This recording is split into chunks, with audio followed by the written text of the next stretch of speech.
If I told you that governments around the world are giving away billions of dollars every single year to attract film productions, would you believe me? And what if I told you that one of the biggest reasons independent filmmakers struggle to finance their movies isn't because there isn't enough money available, it's because they simply don't know where to look. Every year, producers spend months pitching investors, applying for grants, borrowing money from friends and family, maxing out credit cards, or even putting their projects on hold because they believe they don't have enough financing. Meanwhile, there are jurisdictions around the world actively competing to attract productions by offering generous financial incentives. The problem is that most filmmakers either don't know these programs exist or they assume they don't qualify. And that mistake can cost them hundreds of thousands or even millions of dollars over the course of their careers. Before we go any further, if you're serious about saving money on your production, reducing the amount of financing you need to raise, and learning how to legally access government-backed film incentives, I've created a complete audio program called the Film Tax Credit Blueprint. Inside, I explain how film tax credits really work, how to compare different jurisdictions, the mistakes that cost producers a fortune, and how professional producers use incentives as part of a real financing strategy. Just go to www.filmfunding101.com/TXB or simply click on the link in the description. Now let's talk about why this opportunity is so misunderstood. One of the biggest myths in our industry is that governments create film incentive programs because they want to support filmmakers. That's only part of the story. The real reason is much bigger than filmmaking. When a production comes into a city, a state, or a country, it spends money. Hotels fill up, restaurants become busier, local crew members get hired, equipment rental houses generate revenue, construction companies build sets, transportation companies move people and equipment, security firms are hired, post-production facilities get work. Local businesses benefit in dozens of different ways. In other words, a film production injects money directly into the local economy. Governments understand this. They know that attracting productions creates jobs, stimulates economic activity, and generates tax revenue far beyond the value of the incentive itself.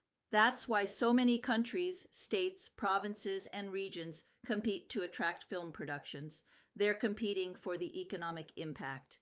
And that's exactly why these incentive programs exist. Now, here's where many filmmakers get confused. They hear someone mention a 30% tax credit and immediately think they understand the program. The truth is, every jurisdiction has its own rules. Some offer cash rebates, some offer refundable tax credits, some offer transferable tax credits. Some programs reimburse you after production. Others allow the incentive to become part of your financing during production through specialized financing. Some require a minimum local spend, others require local crew, some have annual caps, others don't. Understanding those differences is where producers either gain a huge advantage or leave an incredible amount of money on the table. This is also why experienced producers don't choose filming locations based only on creative reasons. Of course, the story comes first. Of course, the locations matter, but they also ask another question. Can this location make my film easier to finance? Imagine you have two locations that both work creatively. One offers no meaningful production incentive. The other offers an incentive that could significantly reduce your qualified production costs. Which one would you choose? That single decision could reduce the amount of financing you need to raise. It could improve your cash flow. It could strengthen your financing package. And it could make your project far more attractive to investors. Notice something important. The screenplay didn't change. The cast didn't change. The audience probably won't notice the difference, but your financing structure may have changed dramatically. That's how professional producers think. They aren't simply asking, how much will my movie cost? They're asking, how can I structure this project so it's easier to finance? That's a completely different mindset. Another mistake I see all the time is filmmakers comparing percentages. One place advertises 25%, another advertises 30%, another says 40%. Those numbers sound exciting, but percentages alone don't tell the whole story.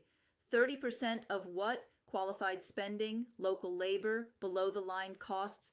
Is there a spending cap? Can the incentive be transferred? Can it be financed? How long does reimbursement actually take? Is funding guaranteed? Or are you competing with every other production applying that year? These are the questions experienced producers ask before making major production decisions, because sometimes a smaller incentive that's easier to access can be worth far more than a larger one that's difficult to monetize. This is why I always tell producers that film financing isn't about chasing money. It's about building the strongest financing structure possible. Film tax credits are one of the most powerful tools available to help accomplish that, not because they magically finance your entire movie, but because they can reduce the amount of money you need to raise, improve the financial strength of your project, and open financing opportunities that many filmmakers never even realize exist. The tragedy is that thousands of independent filmmakers spend years trying to raise every dollar from investors without ever exploring whether incentive programs could become a significant part of their financing strategy. And by the time they finally learn about them, they've often made production decisions that are difficult or impossible to change. That's why understanding incentives should happen long before your cameras start rolling. It should happen while you're still planning your financing strategy. If you're serious about giving your film the strongest possible financial foundation, I highly encourage you to learn how these programs really work. I've put together the Film Tax Credit Blueprint, where I take you much deeper into how producers evaluate incentive programs, compare jurisdictions, avoid expensive mistakes, and use tax credits as part of a professional financing strategy. Just go to filmfunding.com, click on Film Tax Credit Blueprint under Programs, or simply click on the link in the description.